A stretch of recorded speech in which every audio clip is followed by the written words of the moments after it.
Ya Tuhan, kepada Allah yang tidak goyah selama-lamanya itu kami berharap. Dan biar Allah yang sama sungguh-sungguh boleh berbicara kepada setiap kami pada hari ini. Ya Tuhan, biarlah kami sekali lagi diingatkan, kami sekali lagi dihiburkan, kami sekali lagi dikuatkan oleh kebenaran firman Tuhan. Dan biarlah kami sebagai hamba-hambamu siap untuk merenungkan dan melakukan firman-Mu. Kami berdoa ya Tuhan untuk pemberitaan firman pada hari ini. Dalam nama Tuhan Yesus Kristus kami berdoa. Amin. Silakan duduk Bapak Ibu Saudara sekalian. Shalom. Ya, kita akan sama-sama membuka dari Efesus pasal yang ketiga. Efesus 3 ayat 14 sampai ayat yang ke-21. Efesus 3 ayat 14 sampai 21 saya akan membacakan bagian ini. Demikian bunyi firman Tuhan, Efesus 3 ayat 14 sampai 21. Itulah sebabnya aku sujud kepada Bapa yang daripadanya semua turunan yang di dalam surga dan di atas bumi menerima namanya. Aku berdoa supaya Ia menurut kekayaan kemuliaannya menguatkan dan meneguhkan kamu oleh rohnya di dalam batinmu, sehingga oleh imanmu Kristus diam di dalam hatimu dan kamu berakar serta berdasar di dalam kasih. Aku berdoa supaya kamu bersama-sama dengan segala orang kudus dapat memahami betapa lebarnya dan panjangnya dan tingginya dan dalamnya kasih Kristus, dan dapat mengenal kasih itu sekalipun ia melampaui segala pengetahuan. Aku berdoa supaya kamu dipenuhi di dalam seluruh kepenuhan Allah. Bagi Dialah yang dapat melakukan jauh lebih banyak daripada yang kita doakan atau pikirkan, seperti yang ternyata dari kuasa yang bekerja di dalam kita. Bagi Dialah kemuliaan di dalam jemaat dan di dalam Kristus Yesus turun-temurun sampai selama-lamanya. Amin. Nah, saudara, beberapa bulan sebelum kami pindah ke Pontianak, saudara, anak saya yang kecil itu biasa berdoa, gitu ya. Kalau setiap malam itu dia berdoa, dia memimpin doa, dan kira-kira doanya sama, saudara. Begini, Tuhan Yesus, kami mau pindah ke Pontianak. Tuhan tolong, adik belum dapat sekolah, rumahnya juga belum dapat, biar semuanya bisa lancar. Amin. Nah, kira-kira begitu sih. Malam berikutnya begitu lagi. Tuhan Yesus, kami mau pindah ke Pontianak. Tuhan Yesus tolong, dan seterusnya. Nah, saudara, bagi saya akhirnya doa itu menjadi doa yang biasa kami dengar. Dengan sikap yang juga biasa dia ambil, dengan berlutut, dia membungkuk, ngomongnya lagi. Kita berdoa, Tuhan Yesus, kami mau ke Pontianak, begitu, kira-kira. Sampai satu waktu, saudara, doa yang didengar biasa itu, lalu kemudian dia di malam itu kita juga minta doa lagi, dan entah kenapa dia menangis. Anak saya yang kecil, anak kami yang kecil menangis, dan dia bilang begini, kenapa sih harus ke Pontianak? Kan kita sudah di sini lama. Kenapa sih harus pindah-pindah? Kami terus terang, saya pribadi juga kaget sih. Karena dia kepikiran ya. Karena sebelumnya kan doanya kan enak tuh, dengerinnya tuh kayak semangat gitu. Tuhan Yesus gitu. Tiba-tiba nangis. Nah, tapi di momen itu saya sadar bahwa oh, ternyata anak ini juga bergumul. Doa yang biasa disampaikan, doa yang biasa dinaikkan, menjadi satu pergumulan yang akhirnya dihidupi sebetulnya. Bukan sesuatu yang hanya biasa didengar, dan saya juga ikut, kami semua jadinya ikut juga bergumul bersama-sama. Tapi apakah dalam pergumulan itu dia akhirnya berhenti berdoa? Tidak. Di malam itu ketika kami minta lagi dia tetap berdoa lagi. Setelah menangisnya selesai, dia tetap berdoa lagi dengan kalimat yang sama, tetapi dengan satu beban pergumulan yang berbeda, dengan makna yang berbeda. Nah, saudara, hari ini kita melihat doa Paulus, doa sebagai gembala jemaat di Efesus yang kemudian diteruskan tongkat kepemimpinannya kepada Timotius. Doa buat gereja, doa buat jemaat, dan doa sebagai bagian dari gereja Tuhan, sebagai bagian dari jemaat Tuhan. Nah, saudara, saya merindukan bahwa ini bukan hanya sekedar doa yang kita tahu bahwa orang Kristen pasti berdoa. Orang Kristen tidak pernah tidak berdoa. Semuanya kita pasti berdoa. Bukan, saudara. Bila kita melihat bagian ini supaya kita tahu bahwa doa yang Paulus panjatkan ini menjadi doa yang sungguh luar biasa keluar dari dalam hatinya, dan yang dia rindukan terjadi di tengah-tengah jemaat di Efesus. Dan saudara, ketika kita melihat bagian ini, kita diingatkan kembali. Beberapa waktu yang lalu saya juga sudah sampaikan, saudara, bahwa surat Efesus ini dibagi menjadi dua bagian besar. Bagian di dalam pengajaran di pasal 1-3 dan bagian di dalam praktika di pasal 4 sampai yang ke-6.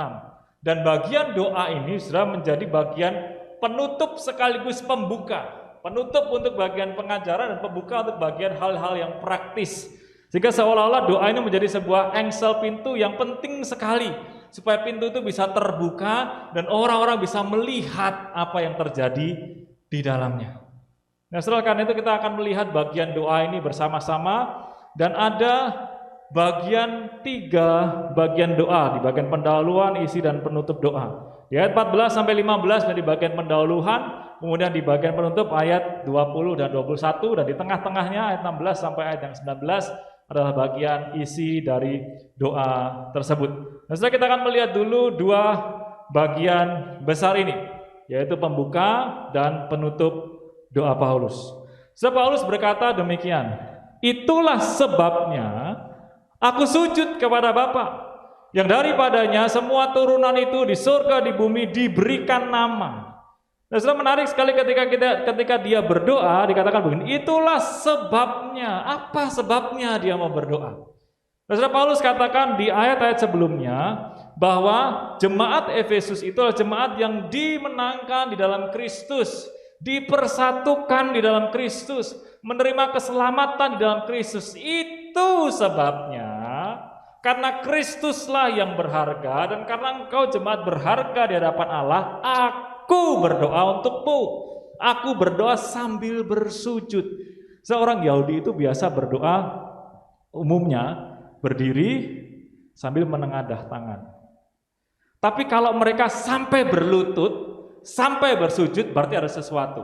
Misalkan saudara ingat waktu membaca di Perjanjian Lama, misalkan seorang raja menerima kabar atau menerima firman dan hatinya benar-benar tersentuh oleh firman itu, saudara, dia sampai berlutut, dia mengoyakkan jubahnya dan dia menangis di hadapan Tuhan. Nah, saudara, ini yang Paulus lakukan ketika dia berdoa untuk jemaat di Efesus. Saudara, kalau kita baca lagi di Kisah Para Rasul 18 sampai Kisah Para Rasul 20, maka saudara akan bisa melihat bagaimana hubungan Paulus dan jemaat Efesus itu begitu erat sekali.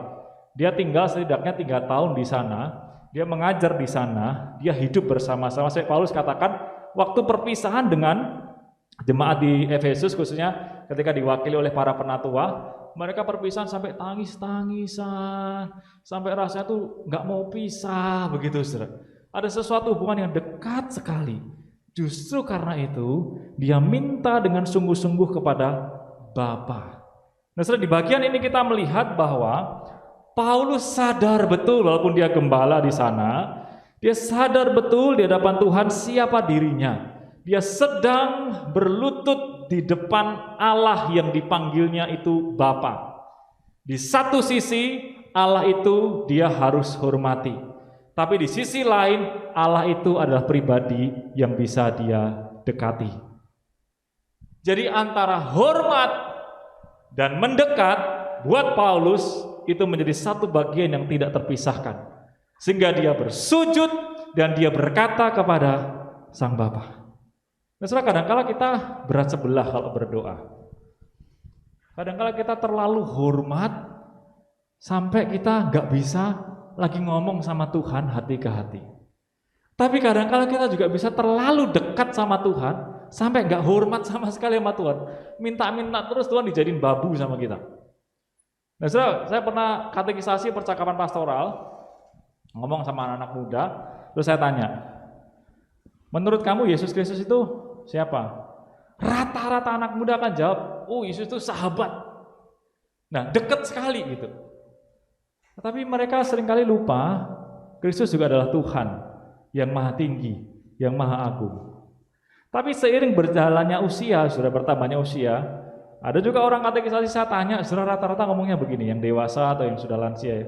Menurut ibu, atau menurut bapak, Yesus itu siapa? Oh, Yesus itu Tuhan, Juru Selamat. Jadi dia bisa sangat ketakutan ketika dia menghadap Tuhan, karena dia merasa sangat berdosa. Bisa kan makin tua makin banyak dosanya, saudara ya. Ketakutan begitu.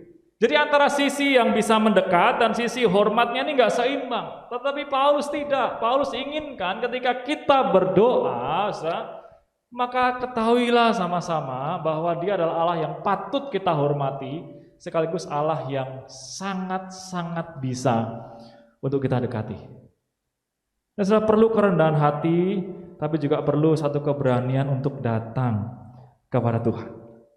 Nah, sampai di bagian penutup doa ini, saudara, Paulus pun tidak berhenti kepada Allah yang dia sebut Bapa itu, di mana dia sampai bersujud di hadapan Allah Bapa itu. Tapi dikatakan bagi Dia, bagi kemuliaannya sampai selama-lamanya, bahwa Dia adalah Allah yang sanggup melakukan jauh lebih banyak, melampaui daripada apa yang kita doakan. Nah, saudara, di akhir doanya dia menunjukkan bukan hanya kerendahan hati, dia bukan hanya menunjukkan bagaimana dia hormat kepada Tuhannya ataupun dekat dengan Tuhannya, tapi dia juga menunjukkan bagaimana dia itu bisa sangat berharap kepada Tuhan di dalam doanya. Nah, saudara, kadangkala ketika kita itu merasa sangat dekat dengan Tuhan, harapan kita tuh kebablasan, jadinya cuma kemau-mauan kita sendiri. Tapi kalau kita datang kepada Tuhan sampai melupakan bahwa Dia bisa adalah Allah yang didekati, maka kita sampai nggak bisa minta apa-apa sama Tuhan, nggak bisa beriman, nggak berharap apa-apa, saking takutnya. Nah, Paulus tidak. Dia menempatkan posisinya tepat seperti apa yang Tuhan harapkan ketika dia berdoa kepada Tuhan. Ada kedekatan yang luar biasa, ada pengharapan yang juga besar. Dikatakan, karena Engkau sanggup melakukan semuanya Tuhan, maka Engkau satu-satunya di mana aku bisa beriman dan berharap. Amin. Kata Paulus demikian. Dan disinilah saudara kita belajar bagaimana ketika engkau dan saya itu berdoa, maka berdoalah dengan hormat dan dekat dengan Tuhan. Sambil ingat saudara, yakinlah dengan apa yang kita doakan.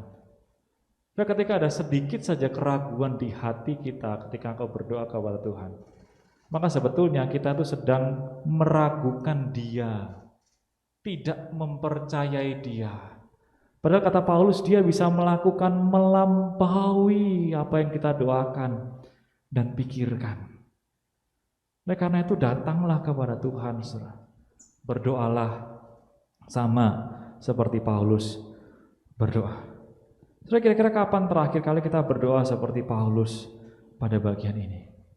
Ada enggak hati yang sungguh-sungguh rendah di hadapan Tuhan, tapi sekaligus mau terus deket-deketan dengan Tuhan, sebab Dia itu Bapa kita, sambil kita terus berharap kepada Tuhan. Nah, saudara, di bagian pertama, di bagian pembuka dan juga penutup dari doa Rasul Paulus yang dituliskan di dalam suratnya kepada jemaat Efesus.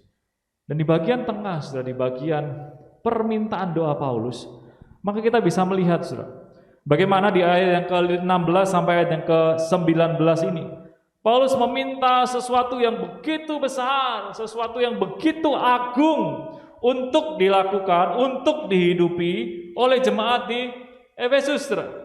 Dikatakan Paulus meminta supaya Tuhan menguatkan mereka, supaya Kristus yang hadir itu sungguh-sungguh berakar dan berdasar di dalam hidup mereka, supaya mereka sungguh-sungguh bisa mengalami kasih Tuhan yang lebar, panjang, tinggi, dan dalam itu, sehingga seluruh kepenuhan Allah itu ada di tengah-tengah jemaat di Efesus. Saudara, ini yang diminta oleh Rasul Paulus kepada jemaat di Efesus. Saudara, yang pertama, dia meminta supaya Allah Roh Kudus itu menguatkan dan meneguhkan jemaat di Efesus, meneguhkan batin mereka, meneguhkan hati mereka, menguatkan mereka, dan itu dikerjakan oleh Allah Roh Kudus. Saudara, sehingga ketika berdoa, Paulus merasakan ada kekuatan supranatural, kekuatan yang melampaui akal itu, yang menguatkan dia. Pertanyaannya, saudara, kapan terakhir kita juga merasakan hal yang sama waktu kita berdoa bagi gereja sebagai gereja Tuhan? Saya kalau mengingat kira-kira bulan Mei sekitar tahun 2018, saudara, di hari sama hari Minggu seperti ini. Saya ingat sekali karena waktu itu saya mau khotbah di kebaktian umum kelima di Greenfield.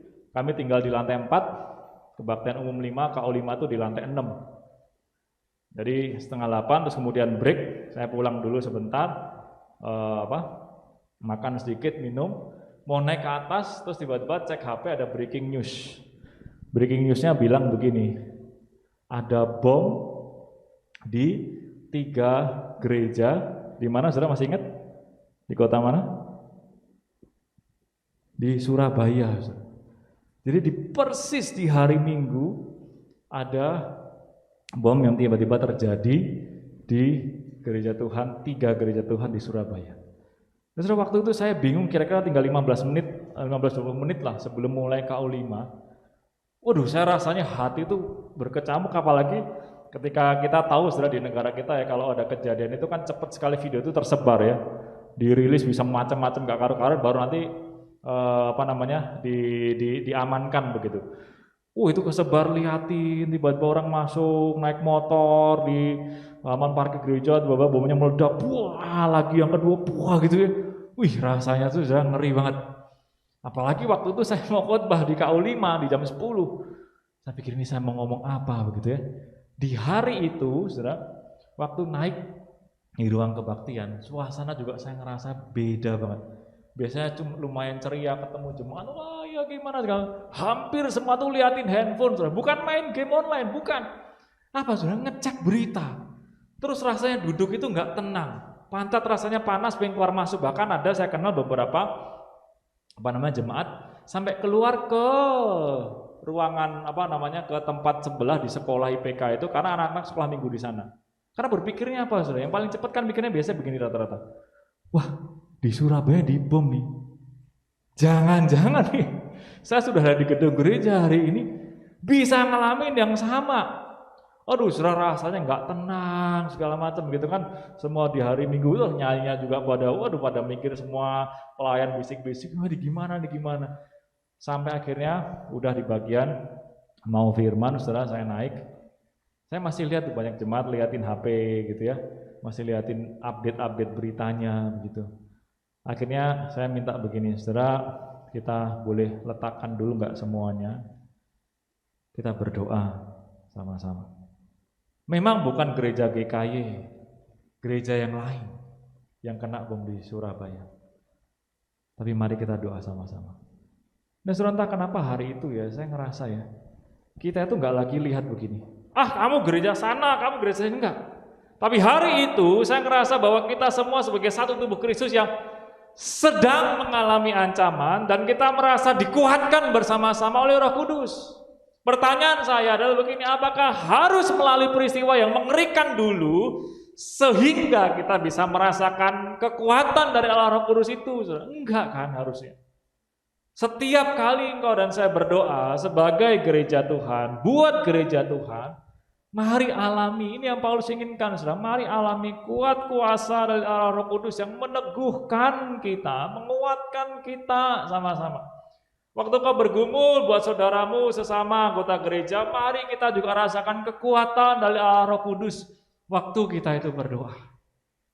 Jangan biarkan saudara harus memerlukan kejadian yang parah, baru saudara merasa kita dikuatkan oleh Allah Roh Kudus.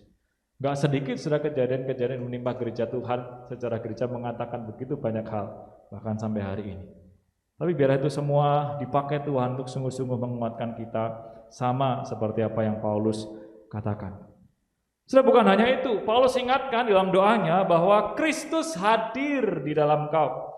Kristus hadir di dalam kau untuk apa? Untuk memberikan kekuatan. Kristus hadir dalam engkau supaya engkau berakar dan supaya engkau berdasar di dalam Dia. Saudara, Paulus inginkan sungguh-sungguh bukan hanya mereka dikuatkan oleh Roh Kudus, tapi mereka mengenal Kristus dan memiliki akar yang kuat sehingga bisa tumbuh seperti pohon yang kuat, dan mereka bisa memiliki fondasi di dalam Kristus sehingga mereka bisa bertumbuh sebagai bangunan yang kuat. Dan biarlah itu terjadi juga di gereja Tuhan di tempat ini. Saudara, beberapa tahun yang lalu ketika pelayanan di Semarang, saya ada melayani satu bapak-bapak yang kemudian satu hari itu majelis datang ke kantor, ke gereja. minta tolong, Pak, tolong ada satu jemaat yang sudah cukup lanjut usia, tapi dia mau untuk dibaptis, cuman dia nggak bisa ke gereja, boleh nggak datang katekisasi di rumahnya? Saya bilang, oh ya oke, boleh. Sudah waktu datang ke rumahnya di salah satu jalan di gang di kota Semarang, saya datang, saya lihat bapak itu lagi duduk santai begitu, tapi pegang pisau gede, pisau potong apa namanya, pisau potong daging itu loh, kan gede-gede. Saya pikir, waduh, ini kok datang-datang pisau begini, saya ngeri-ngeri sedap juga kan. Nah tapi nggak apa-apa, masa salah ini bapak ini yang pasti bener lah. Terus saya bilang, Pak, saya dari gereja. Oh iya, iyanya sampai masih pegang pisau. Oh iya, silakan masuk. Gitu. Akhirnya saya masuk, kaget saya sudah, karena kakinya itu nggak ada sebelah. Terus akhirnya ngobrol pas segala macam. Sebelum mulai pembelajaran katekisasi, saya tanya, loh Pak, sorry boleh tanya nggak kakinya kenapa kok ini? Oh iya, ya kaki saya ini saya potong sendiri pakai pisau ini. Oh ngeri nggak saudara? Saya pikir, mati nih, kakinya sendiri aja dipotong gitu. Kalau saya salah ucap, saya bisa dipotong juga, jangan-jangan. Saya pikir, aduh. Oke, itu saya tanya kenapa? Oh karena dia diabetes parah, saudara, terus dia nggak punya duit, pas segala macam. Dia beranikan diri, sudah ceritakan detailnya. Saya nggak boleh ceritakan detailnya loh, saudara ya. Saya yang dengar tuh ngeri sekali. Bener-bener ini bapak, waduh. Tapi ya itu satu-satunya cara. Udah akhirnya kita katekisasi setiap minggu sekali terus rutin, saudara. Sampai saya tanya di dalam percakapan pastoral, terakhir saya tanya, Pak, Bapak benar mau percaya Tuhan Yesus Kristus sebagai apa dan lain sebagainya? Dia katakan iya. Bapak siap Pak nanti dibaptis begini? Iya. Udah semuanya oke, dia mengakui dosa dan lain sebagainya, sudah semua selesai. Sampailah di hari H dia baptis. Nah saudara kan dia nggak bisa jalan, dia harus pakai tongkat karena satu nggak ada, begitu kan? Oke, saya bilang sama dia, Pak nanti pakai baju putih hitam biasa. Terus nanti waktu ke depan saya bantu ya Pak ya untuk jalan ke depan, karena naik tangga di depan untuk berlutut itu kan tidak gampang buat Bapak, ini agak gemuk, sudah gede badannya, terus pakai tongkat nggak ada satu kaki begitu. Saya pikir saya akan bantu. Dia bilang oh ya oke. Tapi saya jadi kaget sudah, karena di waktu setelah selesai khotbah, terus kemudian waktu ada sakramen baptisan itu namanya akan dipanggil sudah. Dia duduk di paling depan. Terus akhirnya saya deketin, terus dia bilang begini, Pak, dia bisikin, gak usah bantu saya mau jalan sendiri. Saya kaget, waduh, ini bisa nggak? Saya takutnya jatuh, kalau kenapa gitu kan. Terus, waduh gimana nih? Saya pikir ya udah saya siap-siap deh, ya agak di samping begitu karena dia nggak mau gitu. Terus saya kaget lagi, sudah ketika namanya dipanggil, saya pikir dia maju ke depan itu pakai tongkat, enggak, sudah. Dia duduk di bawah, dia di lantai, dia dari kursi paling depan maju ke depan mau tempat berlutut itu, dia ngesot. Yang paling buat hati saya hancur adalah ketika dia naik tangga satu demi satu, dia angkat kakinya satu lagi, dia angkat kakinya satu lagi. Tapi ada muka yang saya lihat dari samping itu sudah sangat bersuka cita, dan dia mengharapkan hari H itu datang.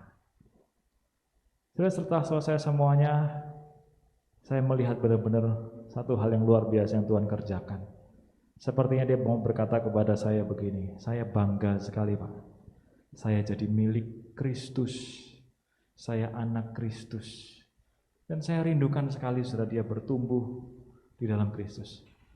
Tidak selang beberapa lama akhirnya Tuhan panggil dia pulang. Tapi saya bersyukur saudara, ada kesempatan yang Tuhan masih berikan kepada dia untuk bisa mengenal Kristus.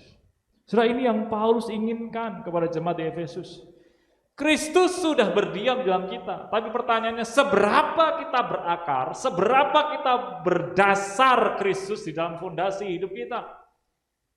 Saudara, jangan biarkan kita kemudian diganggu oleh hal-hal yang lainnya sehingga kita tidak bisa bertumbuh makin mengenal Kristus. Sebab apa? Paulus lanjutkan, saudara. Dikatakan kalau Roh Kudus sudah ada di dalam kamu dan Dia menguatkan kamu, aku minta kepada Bapa, kalau Kristus sudah berdiam di dalam kamu, maka aku berharap, aku meminta kepada Bapa supaya kamu memahami, mengenali betapa lebar, panjang, tinggi, dan dalamnya kasih Kristus itu. Saudara, kalau tidak ada Kristus, tidak ada Roh Kudus yang berdiam dalam diri kita, tidak mungkin setiap kita orang percaya bisa mengetahui, memahami, menyelami, dan mengalami kasih Kristus yang Paulus katakan betapa lebar, panjang, tinggi, dan dalam. Sudah kita ingat lagu sekolah minggu kan? Di sini ada sekolah minggu nih, ya. Biasanya nyanyi anak-anak kan disuruh nyanyi. Ayo anak-anak, selamat pagi. Gitu lah saja nyanyi ya. Oke lah, saya nyanyi lagu apa? Bisa lagu ini enggak? Panjang dan lebar kasih Yesus, panjang dan lebar, gitu kan? Terus kita suruh tinggi dan dalam, lompat yang paling tinggi dan dalam kasih Yesus, tinggi dan dalam. Terus sekarang losenya mainan gini. Sekarang ikutin lose ya. Lose bilang begini misalkan, panjang, jangan salah, lebar dan dalam. Setiap kali begitu, biasanya reaksi anak-anak akan begini kan? Panjang, seberapa panjang, dipanjang-panjangin, betul? Seberapa lebar kalau bisa kena teman sebelahnya. Panjang dan lebar gitu kan? Panjang dan lebar gitu kan? Terus mereka rasa apa? Senang, betul? Saudara, ada sesuatu yang sebenarnya kita bisa lihat.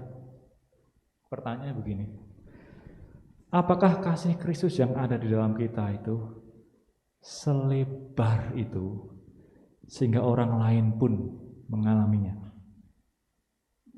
Apakah kasih Kristus itu sepanjang seperti yang Paulus katakan ini sehingga dari dulu, sekarang sampai selama-lamanya kasih Kristus itu akan bisa dirasakan oleh orang lain?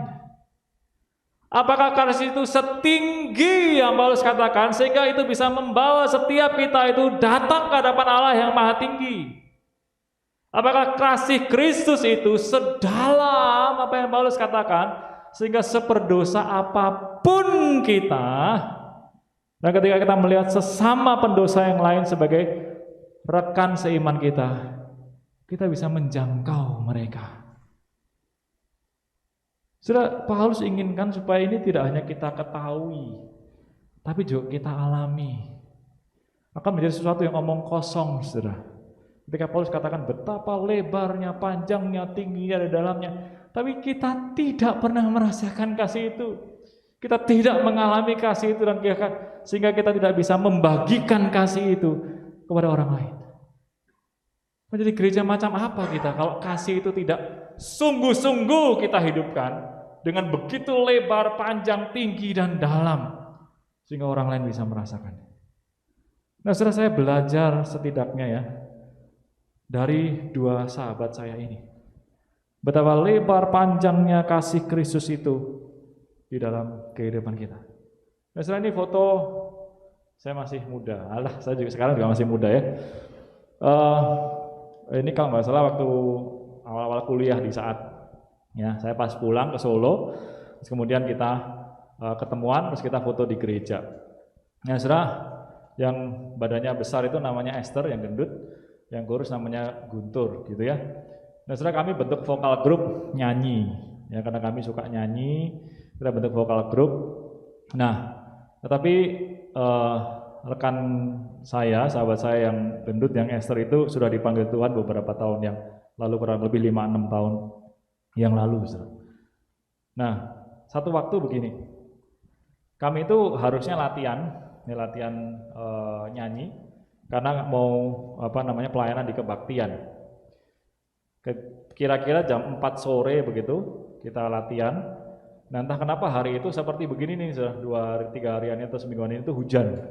Biasanya kalau hujan tuh paling enak tuh apa, saudara? Kalau enggak ngopi, ngeteh panas sama ini tuh sambil liatin hujan gitu. Atau tidur ya. Itu hal-hal yang enak dilakukan ketika hujan ya, paling enggak buat saya, enggak tahu buat Bapak Ibu sekalian ya. Nah, waktu itu saya pulang sekolah hujan, saya pikir ya udah saya istirahat bentar lah. Entah kenapa saudara, saya enggak kebangun. Latihan jam 4, saya kebangunnya hampir setengah 6. Waduh, saya kaget sekali saudara. Ini apa-apaan ini? Waduh, gimana? Akhirnya saya telepon gereja.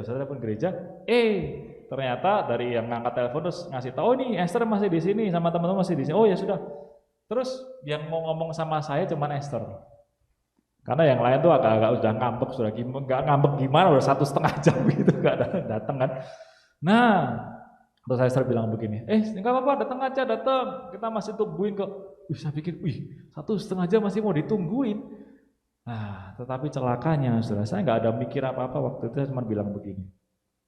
Namanya bangun tidur itu kan paling enak tuh, apalagi hujan-hujan ya, nggak langsung kegiatan kan.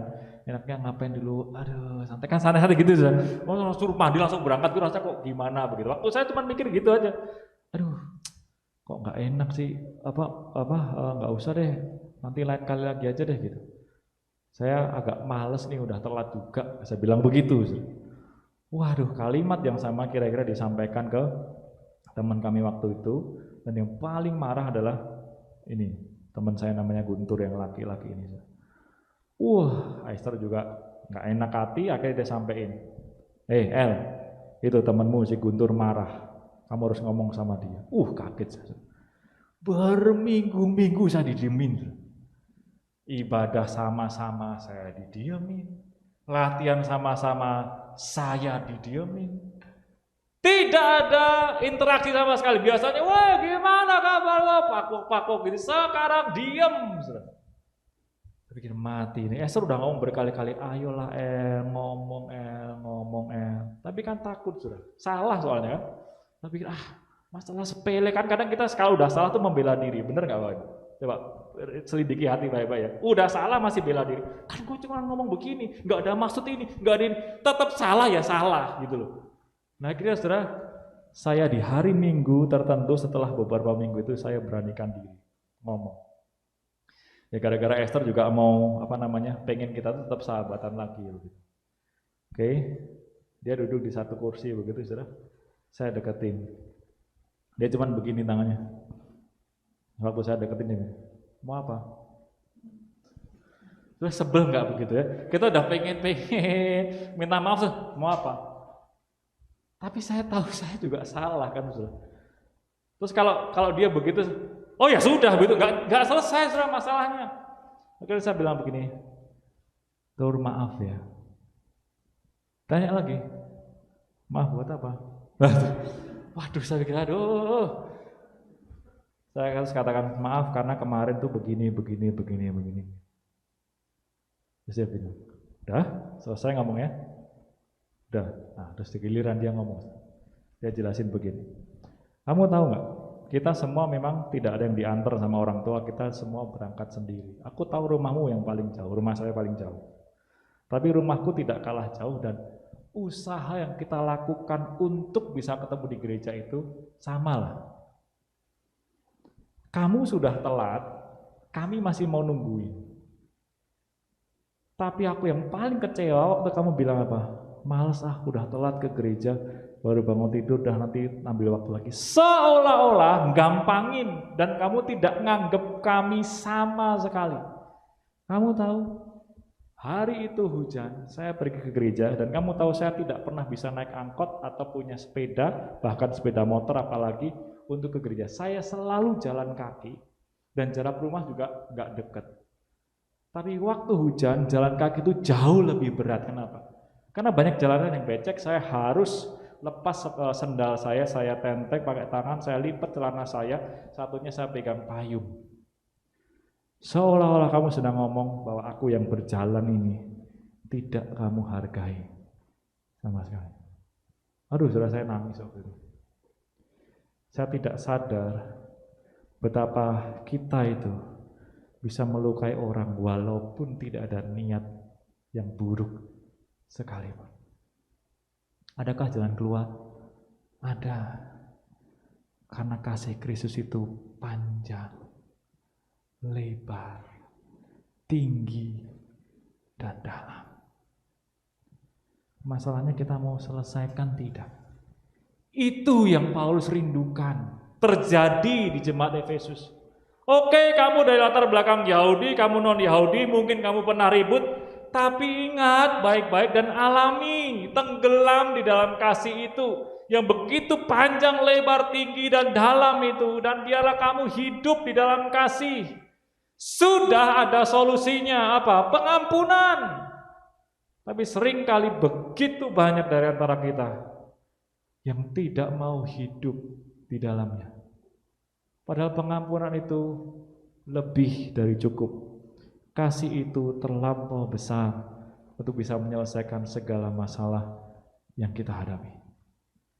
Saudara sekalian, Paulus berdoa supaya engkau dan saya sungguh-sungguh meminta hal yang benar, hal yang tidak hanya semaunya kita sendiri, tapi sungguh-sungguh yang kita bisa hidupi di dalam diri kita. Supaya engkau dan saya merasakan, mengalami kekuatan dari Allah Roh Kudus. Supaya engkau dan saya bisa berakar dan bertumbuh di dalam Kristus. Dan supaya hal ini bisa dirasakan oleh orang lain. Sebab kita hidup di dalam kasih yang lebar, panjang, tinggi, dan dalam itu. Apakah kita masih berdoa demikian? Apakah kita masih berharap demikian juga terjadi di tengah-tengah gereja kita? Jadi kita terus merenungkan bagian ini dan kita bisa melakukannya seturut dengan apa yang Tuhan mau di dalam firman-Nya. Mari kita berdoa.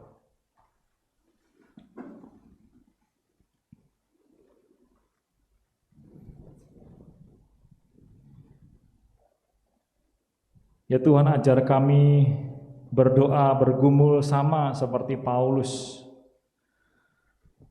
Kami sadar ya Tuhan bahwa kami adalah gereja yang Tuhan bentuk. Terlepas dari apapun masa lalu kami, pergumulan kami, tetapi kami sekarang ada hanya karena Tuhan. Hanya karena anugerah Tuhan. Itulah sebabnya Tuhan kami merindukan sungguh-sungguh supaya di hadapan Bapa yang dekat dengan kami, di mana kami juga menghormati Engkau, kami mengalami kuat kuasa dari Allah Roh Kudus. Kami tahu, kami sadar, kami mengalami Kristus yang berdiam di dalam diri kami, dan Engkau mau supaya kami mengenal Engkau lebih lagi. Sehingga ada kasih yang terpancar keluar, sebab ada satu tangki kasih yang besar di dalam hati kami yang Engkau terus mau penuhi bahkan sampai meluap. Tuhan, tolong kami menjadi gereja yang sungguh-sungguh Tuhan berkenan. Sehingga seperti doa Paulus, seluruh kepenuhan Allah itu, sifat-sifat Allah itu ada menjadi bagian di dalam diri kami. Tuhan, tolong setiap kami, Tuhan, supaya kami menjadi pelaku firman-Mu. Di dalam nama Tuhan kami Yesus Kristus, kami berdoa. Amin.